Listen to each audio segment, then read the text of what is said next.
O Governo, por vontade própria, reduziu este Orçamento de Estado a um documento sem cavaleiros orçamentais e desta proposta retirou-se praticamente tudo o que não fosse puramente orçamental, o que deixa o Ministério da Educação em maus lençóis, porque a base de qualquer documento orçamental são os dados que o Sr. Ministro já disse por diversas vezes que não são fiáveis e diria mesmo que deve ser um problema transversal ao Estado no seu todo, até porque, em resposta a um requerimento da Iniciativa Liberal sobre microdados relativamente a trabalhadores da administração pública, recebemos a resposta de que ainda não era execuível assegurar a devida resposta pela dispersão de sistemas.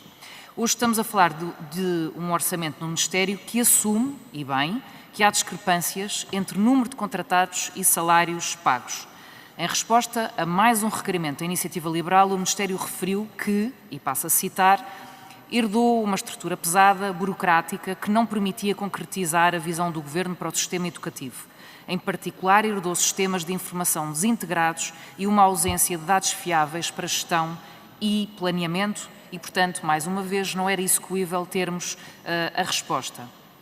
O Ministério também não sabe quantos alunos não têm professores a uma disciplina e ficámos a saber que também não é possível apurar com clareza o número total de população estudantil por distrito nem por agrupamento escolar. A Iniciativa Liberal, com base em mais uma resposta do Ministério da Educação, pediu esclarecimentos adicionais sobre o custo médio por aluno no ensino público, que é um indicador essencial para elaborar, naturalmente, políticas públicas e, inclusive, para honrar os compromissos que o Ministério assume com as escolas que têm contratos com o Estado.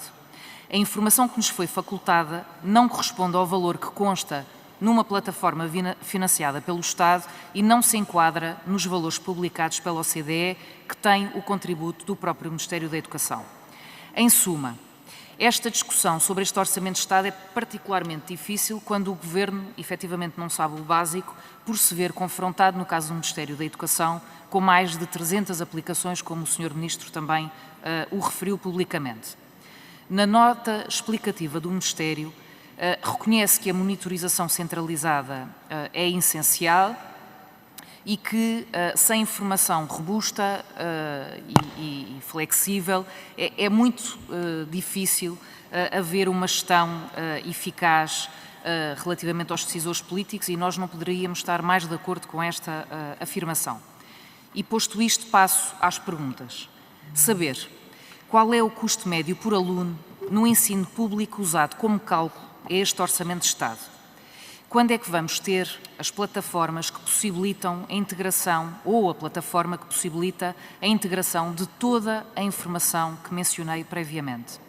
Quando essa informação estiver disponível e refletir a realidade, assume o Sr. Ministro a possibilidade de termos um ajustamento orçamental na educação. Terceira pergunta. O Ministério estabelece contratos de associação quando precisa e isso é visível, inclusive é na referência das creches e, mais uma vez, bem, mas depois falha em honrar os compromissos que tem e, conforme manda a lei, tendo por base a portaria que regula este tipo de contratos. O Sr. Ministro já fez algumas atualizações nesta rúbrica e, por isso, perguntamos de que forma vai ser distribuído o valor que está orçamentado, dado que anteriormente parte dessa verba foi atribuída às IPSS. Saber também se há uma calendarização para honrar os compromissos com as escolas profissionais, artísticas, de ensino especial e com acordos de associação, de modo a cobrir o prejuízo passado. Há centros tecnológicos do ensino profissional que se candidataram às verbas do PRR e confrontam-se com o facto de terem de pagar o IVA, contrariamente ao que seria esperado. E por isso, certamente, deduzimos nós que poderá ser um lapso. Gostaria de perguntar ao Sr. Ministro se trata de um lapso ou não. E, por último, na nota explicativa, há também uma referência sobre as verbas a serem transferidas para as obras de reabilitação das escolas.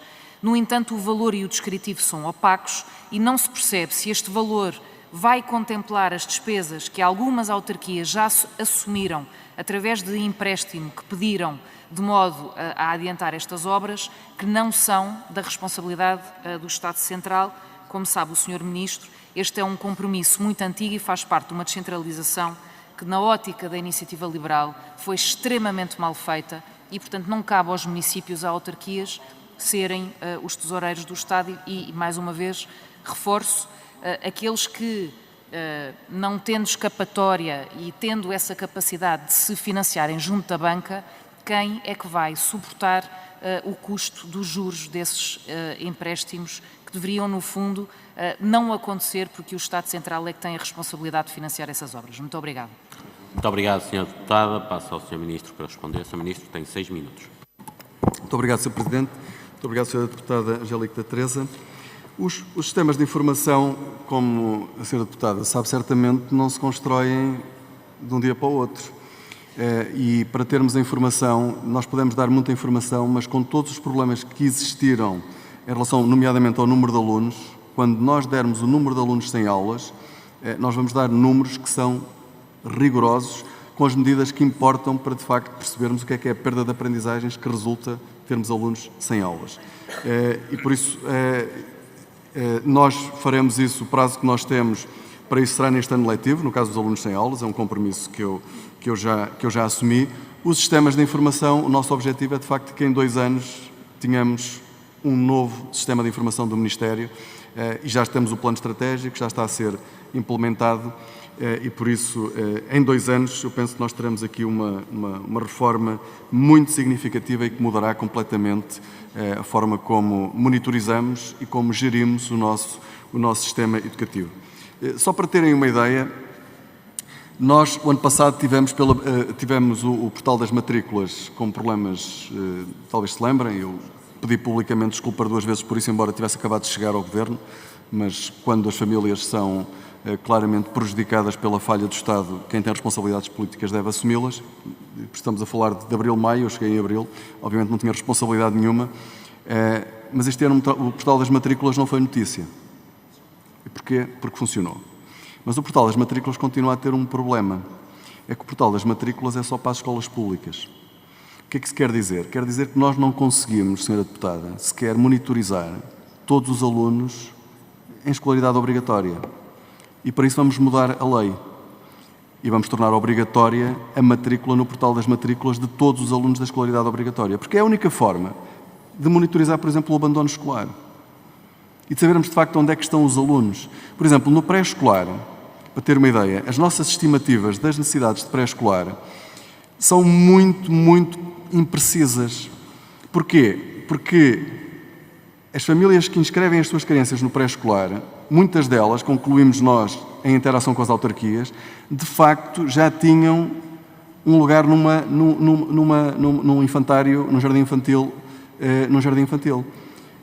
Mas a inscrição era para uma escola pública, mas já podia estar numa IPSS ou numa escola privada. E por isso, a medida do problema, de qual é que é a necessidade, por exemplo, de pré-escolar em Portugal, é medida de uma forma muito imprecisa. E por isso, quando nós definimos a política das 12.000 vagas, nós sabemos que é bastante acima da necessidade real, mas eram os números que nós tínhamos, mas que têm sido afinados com as autarquias. Só para ter uma ideia, houve autarquias que tinham uma necessidade identificada no portal das matrículas, cerca de 400 lugares, que telefonaram a todas as crianças e concluíram que afinal só faltavam 50. E fizeram um acordo com o Ministério para 3 salas em vez de fazerem para o número de salas. E veja, estes são os problemas que nós temos. Agora, isto não se resolve, por exemplo, para que todos os alunos tenham que se inscrever no portal das matrículas, temos que ter 2 condições. Temos que ter um portal das matrículas robusto e de qualidade, ou seja, não vamos agora dizer a alguém que se inscrevia num portal das matrículas de um colégio privado que agora vai passar a ter uma vida mais complicada porque tem que ir para um portal público. Isso implica investimento e estamos a fazê-lo. E implica uma alteração legislativa, porque obviamente o Estado obrigar alguém a inscrever-se no portal das matrículas obriga a uma alteração legislativa em que estamos a trabalhar. Agora, isto não se faz de um momento para o outro. Mas estamos a trabalhar, o que eu lhe quero mostrar com este exemplo é que nós temos uma estratégia. Porque a partir do momento em que tivermos o portal das matrículas construído desta forma, nós vamos ter pela primeira vez a possibilidade de seguir o percurso de todos os alunos da escolaridade obrigatória, desde o primeiro ano do pré-escolar até ao superior. Não existe em Portugal isso. E, por exemplo, no acesso à ação social, que estávamos a discutir há pouco, essa é uma das dificuldades. Nós não temos a ligação sequer dos alunos da ação social escolar do secundário para o superior. Mas vamos passar a ter. Vamos passar a ter. E por isso, o que é que nós temos que ter? Que temos. que mais uma vez também tinha começado, já agora, tinha começado no governo anterior e nós melhoramos. Temos um plano estratégico de sistema de informação para o Ministério. A questão é que nós fazemos. Temos um plano estratégico para o sistema de informação que está definido e que agora tem que ser implementado. E nós temos que saber exatamente, não é estar a fazer mais uma aplicação porque agora há uma pressão pública, quer saber qual é que é o número de alunos sem aulas. Eu não sou suscetível a esse tipo de pressões. Não sou mesmo, é que não sou mesmo.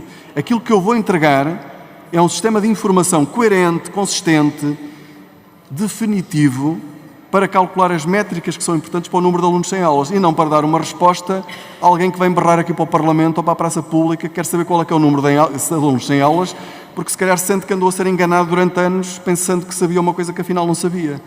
E por isso nós temos que fazer isto de uma forma séria e consistente. E quando estamos a falar de sistemas de informação, de facto a complexidade é grande, porque aliás há muitas razões para a fragmentação que nós tínhamos do ponto de vista orgânico no Ministério e nos sistemas de informação, há muitas razões para isso, mas uma delas é que de facto também não é uma coisa que se faça facilmente, sobretudo quando temos ciclos políticos curtos, porque isto implica de facto uma estratégia e por isso nós começámos com a estratégia que estava a ser desenvolvida, que vinha do governo anterior, melhorámos, alteramos a orgânica, que era algo que não estava previsto pelo governo anterior, e agora com uma nova orgânica vamos ter um novo sistema de informação do Ministério que vai permitir, de facto, dar ao decisor político toda a informação que é relevante para uma boa gestão dos recursos. Só para lhe dar esta nota, nós com a afetação de recursos humanos que fizemos no âmbito da reforma, já colocámos muitos professores nas escolas. A redução das mobilidades estatutárias, e nomeadamente nos serviços, resulta numa poupança de mais de 40 milhões de euros. Muito obrigado, Sr. Ministro.